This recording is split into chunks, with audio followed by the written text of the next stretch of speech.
In the next couple weeks, I'm going to ask a couple hypothetical questions. Nothing major.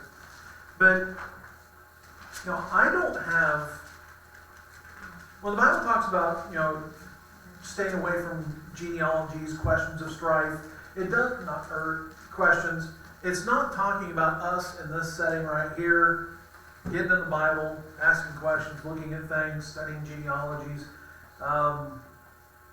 We asked a question, we learned a little bit from it. Could God lie, or could Jesus have sinned? Hypothetical questions. He didn't, but sometimes it's interesting to dive into that stuff. You learn a little bit from it. I wouldn't, when things get contentious, that would be a problem. Of course, we don't have any contention in the church, so that's awesome. But Genesis 26, or maybe we do and I just don't know about it. And either way, thank you for that. Genesis 26, look at verse 50 here. Jesus kind of gave a slight hypothetical here. And what did we say? 26:50. 26:50. Yep. Jesus said to him, "Friend, wherefore art thou come?" Then came they and laid hands on Jesus and took him. And behold, one of them which were with Jesus stretched out his hand, drew a sword, and struck a servant of the high priest, and smote off his ear. What was that guy's name? Malchus. Very good. And then said Jesus unto him, "Put away again thy sword into its place. For all they that take the sword shall perish by the sword. Thinkest thou that I cannot now pray to my Father, and he shall presently, I can't read, give me more than 12 legions of angels?" Now, again, the question would be, what would happen if you would have called and prayed for the 12 legions of angels? It's all over at that point.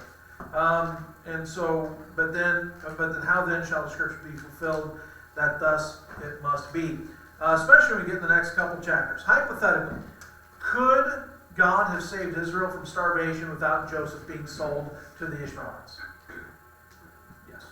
So when I bring up a hypothetical in the next couple chapters, Joseph was a good guy.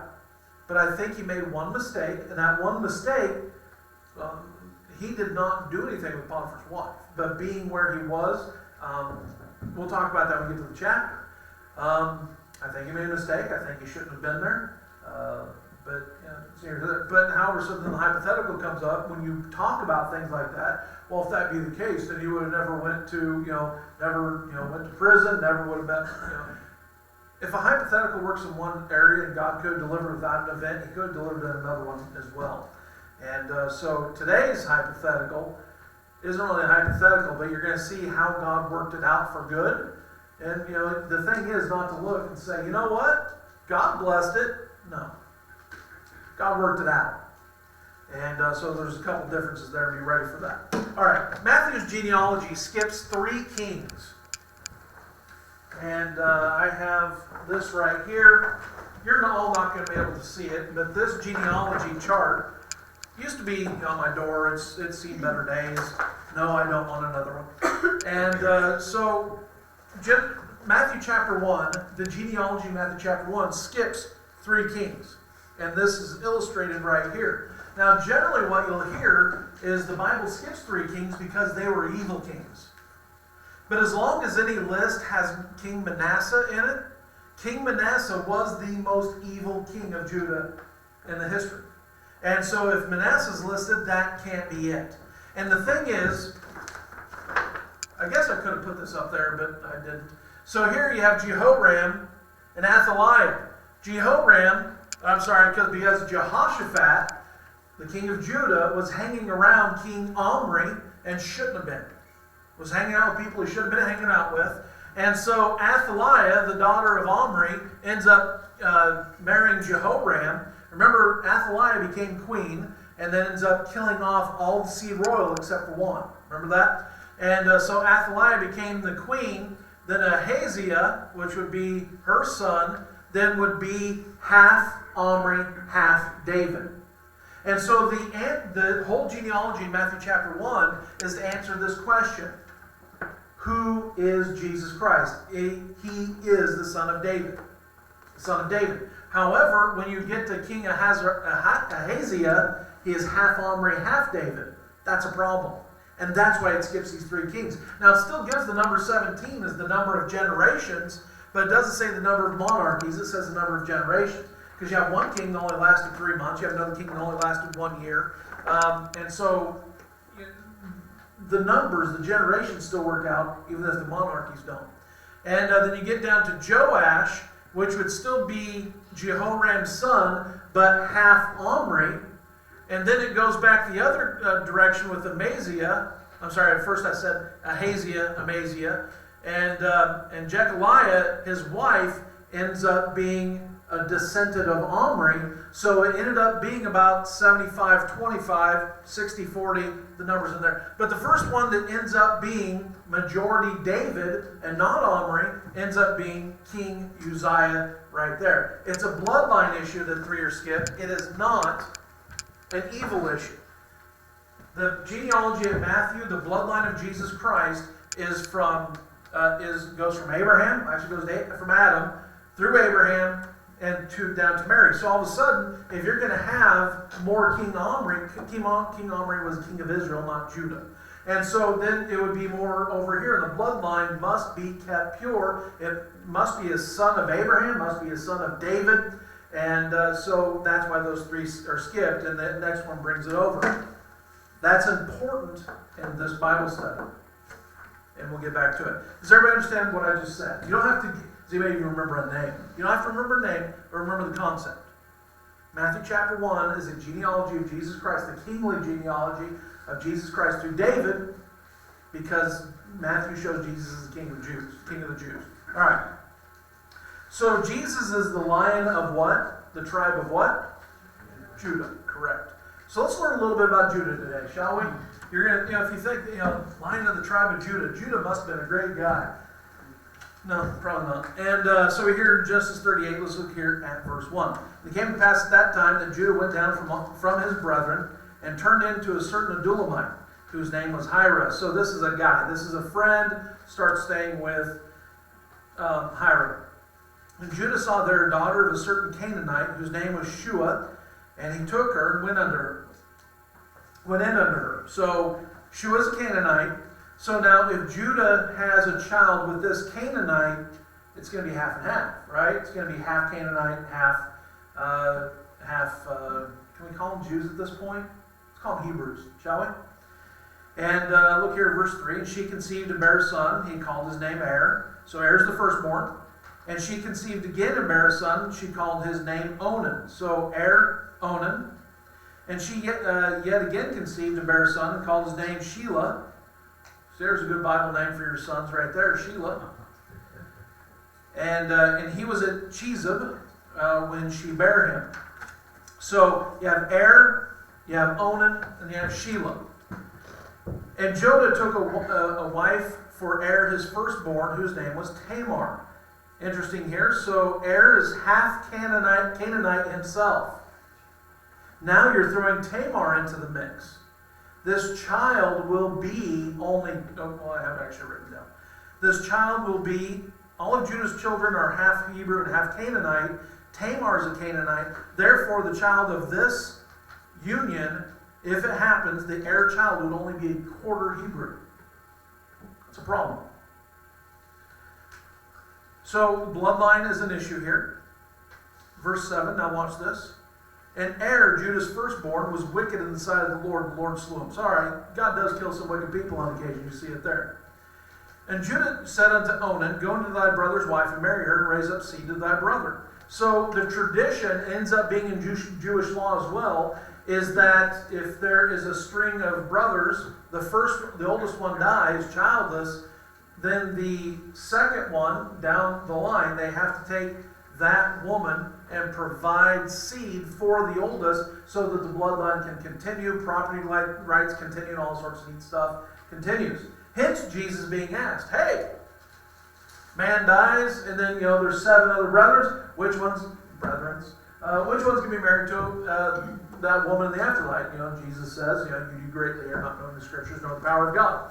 So this is not an odd thing here. So Judah, again, verse 8, said unto Onan, go unto thy brother's wife and marry her, and raise up seed to thy brother. So it would be Jewish law later. All right, now watch this in verse 9. And Onan knew that the seed should not be his.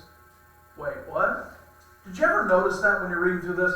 People talk about what Onan did, but they never talk about that first line. Somehow Onan knew what we're talking about tonight. This would not be, and I don't know how, but it's the only explanation I can find.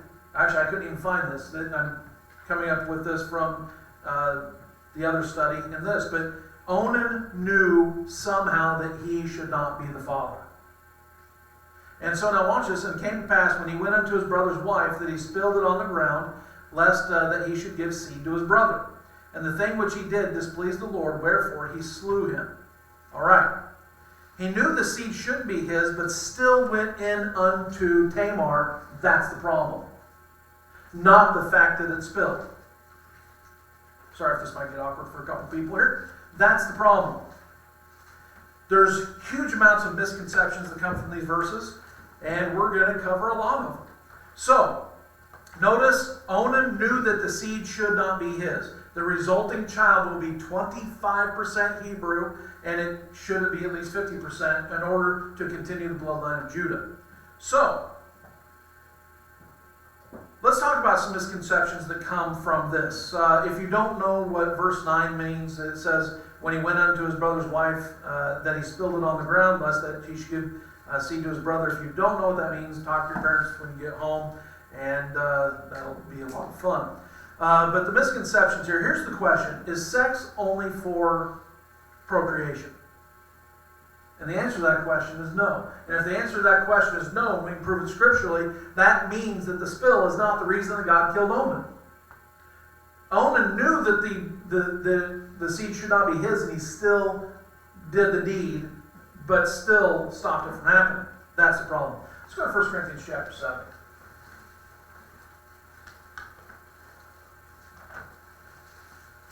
I could go other places, but 1 Corinthians 7 is obvious, short, and we'll have a little bit of fun here.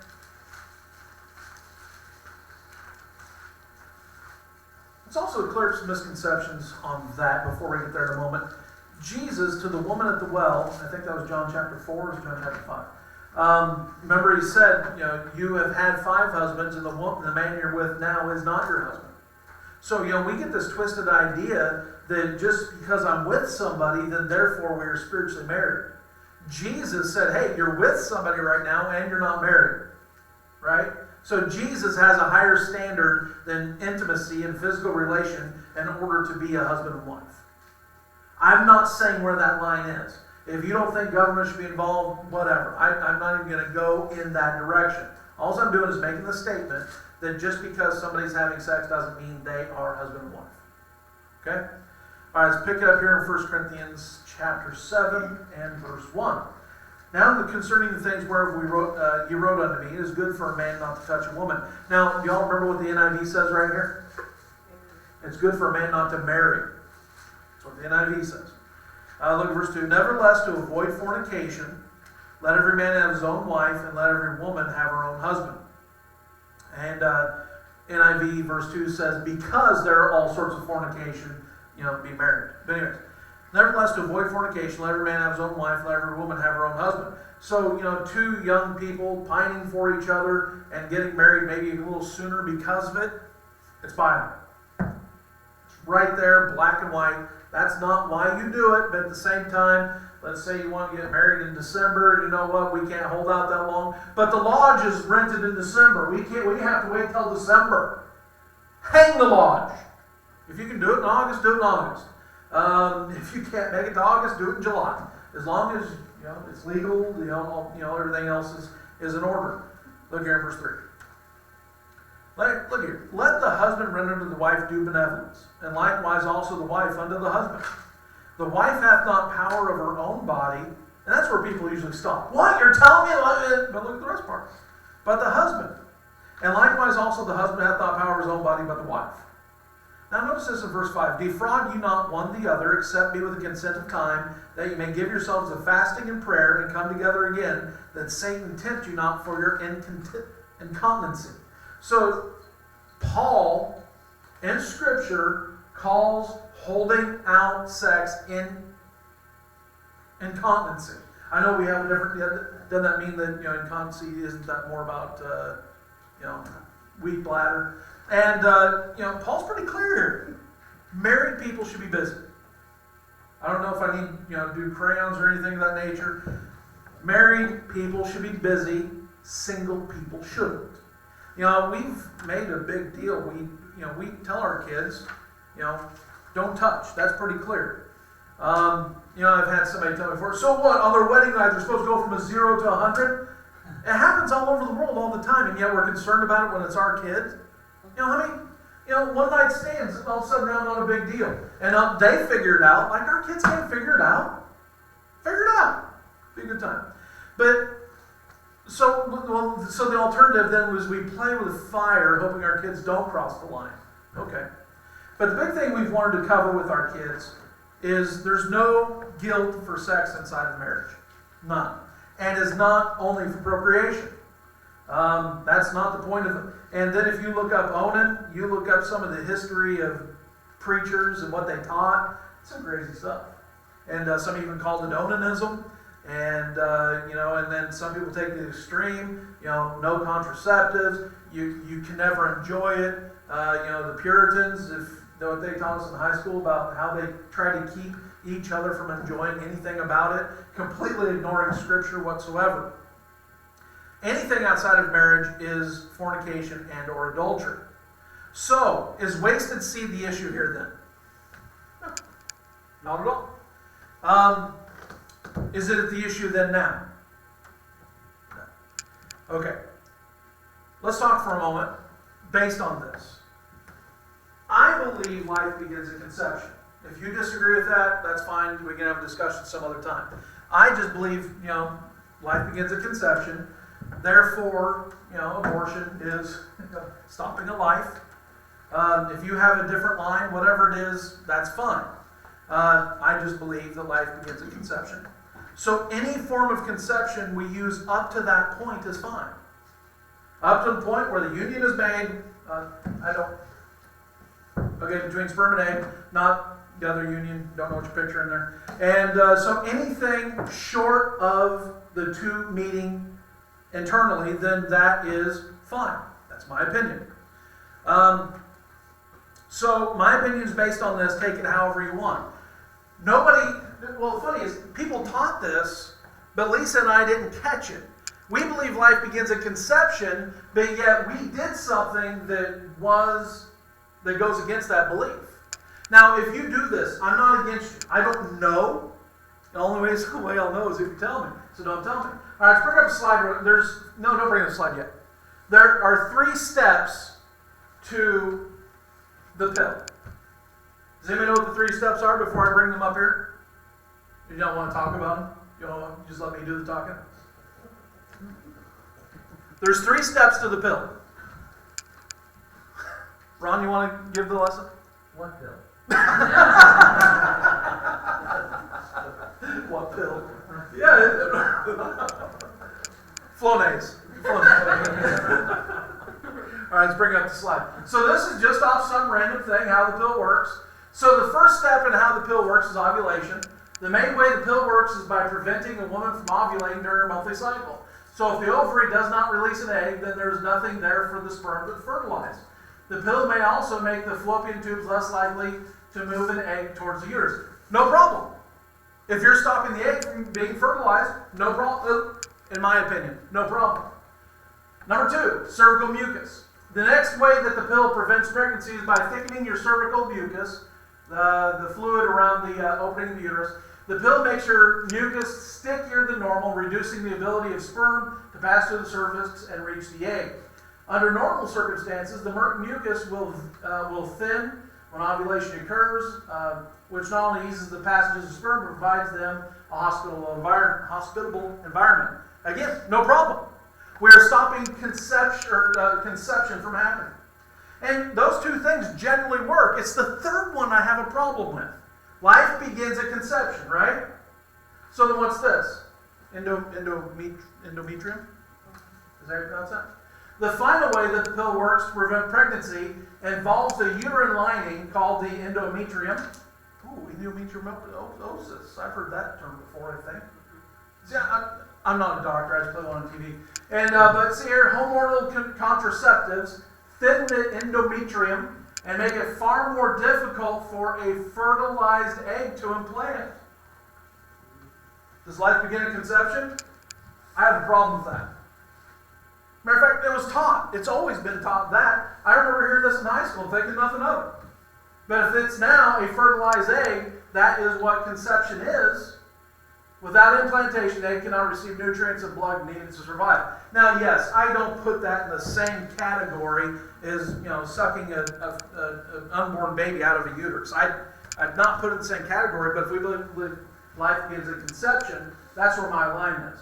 For me. You're going to have to decide this for yourself. And it's a great conversation you get to have with your kids eventually. And but in my opinion, that is the line. So, things that might stop a fertilized egg from growing, things that, are an issue. But however, anything before that to stop that, no problem. Because with Onan, it wasn't the spilling that was the problem, it was doing the deed without fulfilling the whole purpose of it, knowing that he shouldn't have done it. So basically, he coerced her, borderline tricked her into it. So you can almost say borderline rape, but you really can't. I understand there's a big difference there, but tricking somebody into sex is pretty bad too. All right, let's keep on going here. All sorts of things attempting to draw from here. Next is then also, you got the conversation of masturbation you're going to have to cover. That's for you families to cover yourself. But again, there is no correlation between this and that. That's another topic for the family to discuss, not the pastor. All right. Any questions on that before we go to verse 11? Wasn't that fun so far? Oh, we only have 15 minutes. We're going to have to talk quick. There's still a lot of stuff to go here. No questions? No in-depth questions? Okay, good.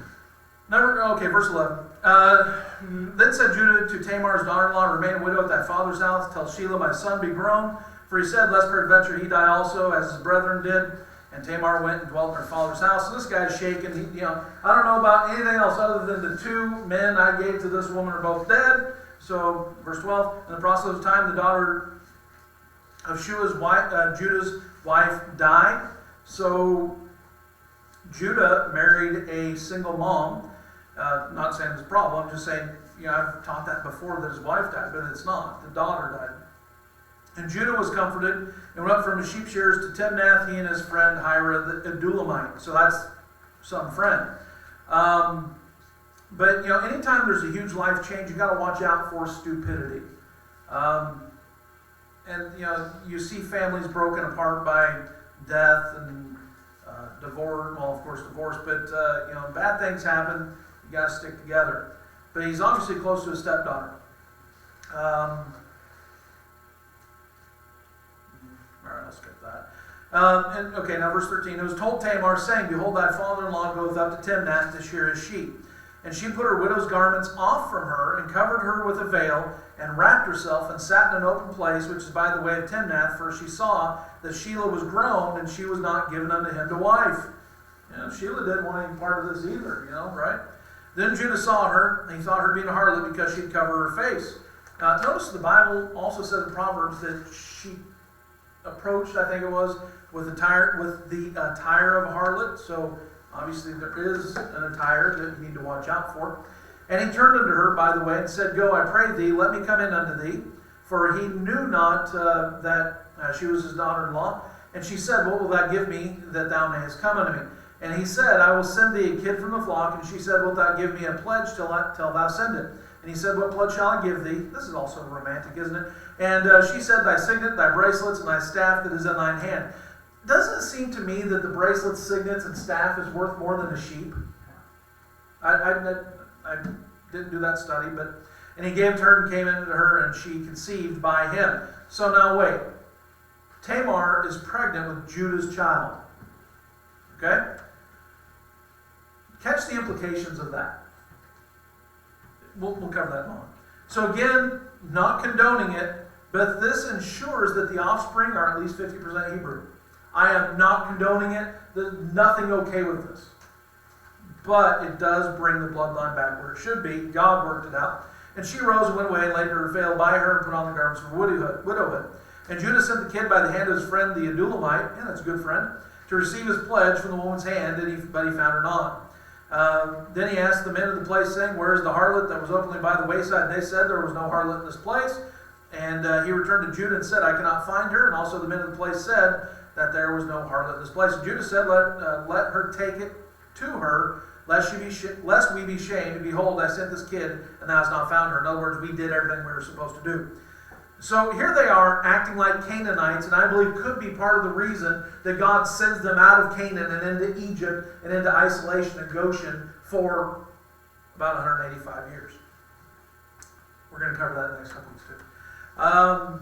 And it came to pass about 3 months later that it was told Judah, saying, "Tamar, thy daughter-in-law, hath played the harlot, and also, behold, she is with child by a whoredom."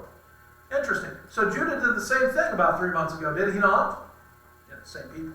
And Judah said, "Bring her forth and let her be burnt." It's so easy to call out other people's stuff, isn't it? So easy.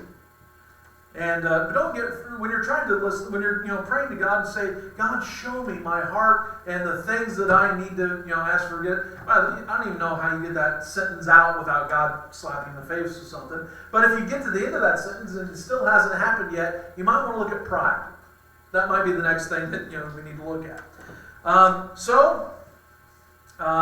Sex with the harlot, sex with his daughter-in-law, God deals with it. See, the heathen want freedom. But they hate the consequence of that freedom. God isn't trying to stop us from having fun. God is trying to stop us from ruining our lives. Verse 25, when she was brought forth, she sent to her father-in-law, saying, "By the man whose these are, I am with child." And she said, "Discern, I pray thee, whose are these? The signet, the bracelets, and the staff." And Judah acknowledged him, she said, "She hath been more righteous than I, because that I gave her not Shelah my son." And he knew her again no more. Interesting how he backs off now. No, hey, let's burn me. Oh, yeah, I'm guilty too. Sorry. Verse 27. And it came past in the time of her travail that, behold, twins were born. All right, now I want to make a couple points here. There are 5 women in the genealogy of Jesus Christ. First is Tamar. This one we're talking about now. Gentile, slept with her father-in-law. Next is Rahab the harlot. Yes, she's called that in Scripture. A Gentile. Obviously, but harlot ends up being in the bloodline of Jesus Christ. Ruth, a Gentile, a widow, and ends up marrying Boaz. Bathsheba, an adulteress, who, Uriah's husband, and slept with David, and her first child died because of it, and then Solomon ends up being born. And then, of course, the 5th woman is married, of course, in the genealogy of Jesus Christ. All right, let's pick it up at verse 28. And you're thinking, man, we're getting close to the end. There's no way you're going to take another 10 minutes. But, man, we still got some good stuff coming. And it came to pass when she travailed that the one put out his hand, and the midwife took and bound about his hand a scarlet thread, saying, "This came out first." And it came to pass, as he drew back his hand, that, behold, his brother came out. And she said, "How hast thou broken forth? This breach be upon thee." Therefore his name was called Pharez. And afterward came out his brother, and had the scarlet thread upon his hand, and his name was called Zerah. All right, now you ready to see something interesting? Some of you have seen this before, but you're about to see it again. Turn to Ruth. What were the twins' names? Pharez and Zerah. Pharez and Zerah. Let's go to Ruth.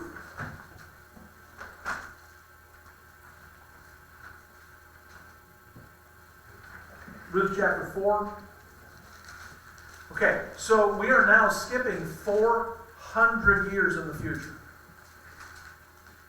Judah sleeps with Tamar, has twins, and now the story of Ruth, in this time, they have gone to Egypt, they have come back, and they've been back for a bit. We're in the time of the Judges. And so now watch this, 400 years later, Ruth chapter 4, verse 9. And Boaz said to the elders and to all the people, "You are witnesses this day." I'm assuming you know a little bit of the story of Ruth. If you don't, we can cover some of them down. "That I have bought all that was Elimelech's," that's Naomi's husband, "and all that was Chilion's," that's Naomi's son-in-law, "and Mahlon's," that's Ruth's husband, "and the hand of Naomi." So Naomi and her husband, remember, left Bethlehem because of the famine. Went out. Elimelech died. The sons-in-law died. One daughter-in-law went back, but one daughter-in-law, Ruth, stayed with Naomi and went back.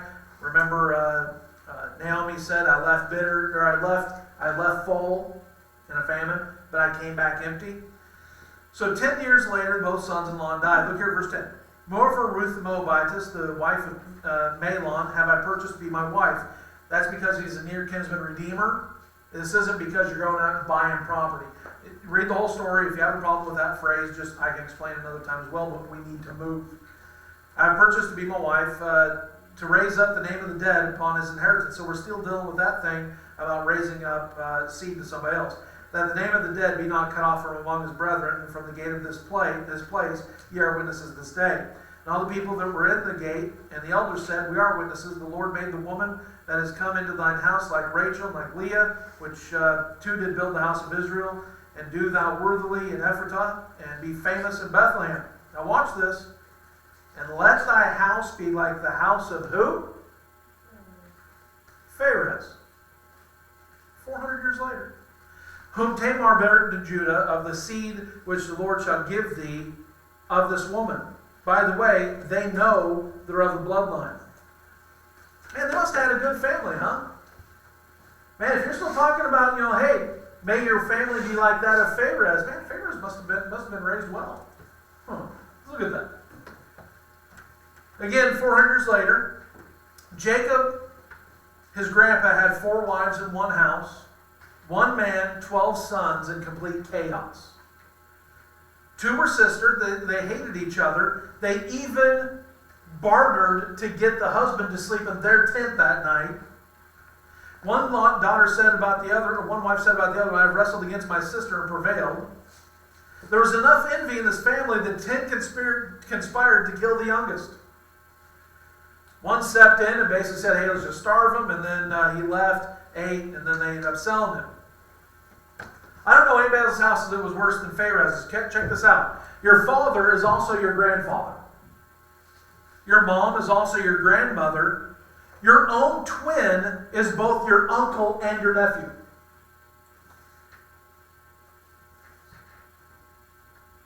The 12 sons of Israel are both your uncles and your cousins.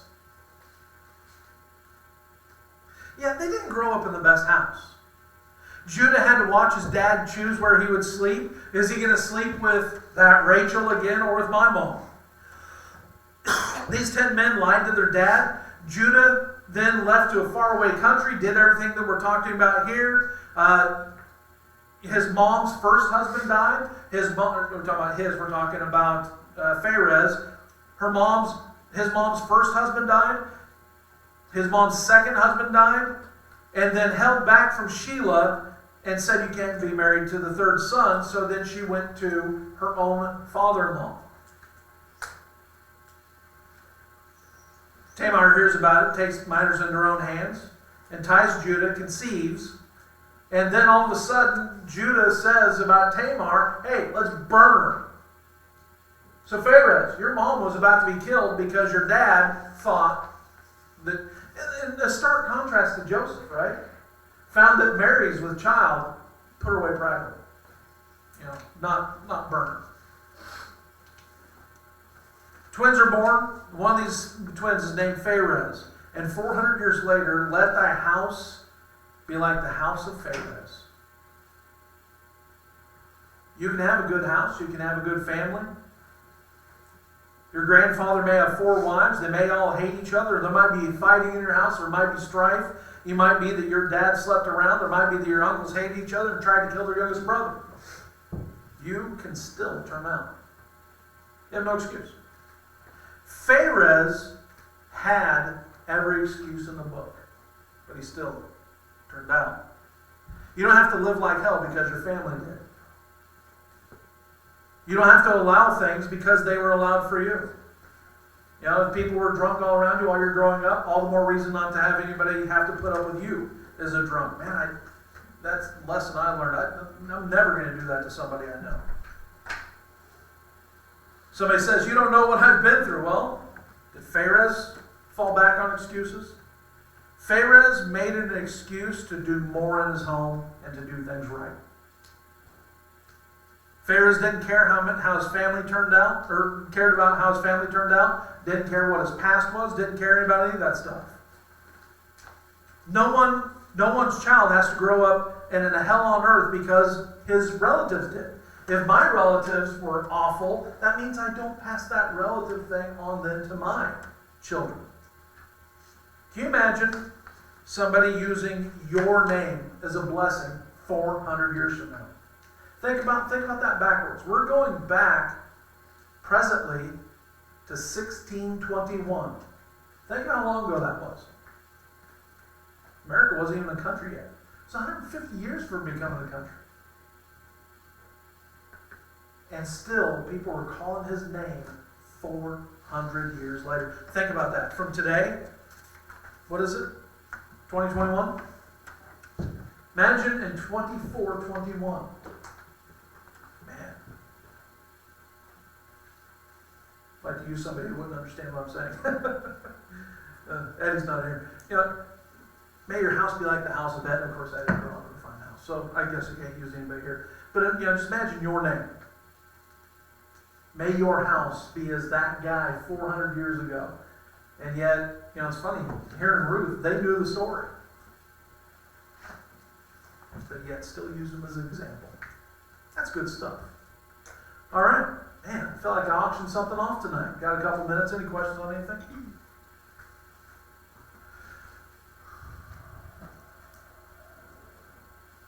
Hopefully it didn't make anybody too uncomfortable. Hopefully you might have an uncomfortable conversation when you go home. Who knows? I remember those. Oh, yes. Did you have a question? No, Aria put her hand up there for a second. You're stretching? Okay.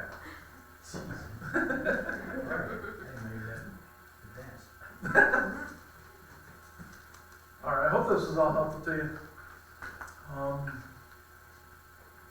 And again, some of that stuff, I actually cut some other opinions out of this one. But that one about the other stuff, just, if you disagree, that's fine. But Onan was nothing about the stone. It's not what it was about. So don't base conclusions off of something that's the wrong foundation. All right. If there's nothing else, I guess we'll go ahead and pray. Are we talking about this evening at all? No. All right. Talking about this evening. We got work to do. Thank you also, Chris. You came over earlier to turn on the sprinkler. Thank you very much. And so we're going to have grass out here eventually too. All right. Well, let's pray. Father, again, we're thankful for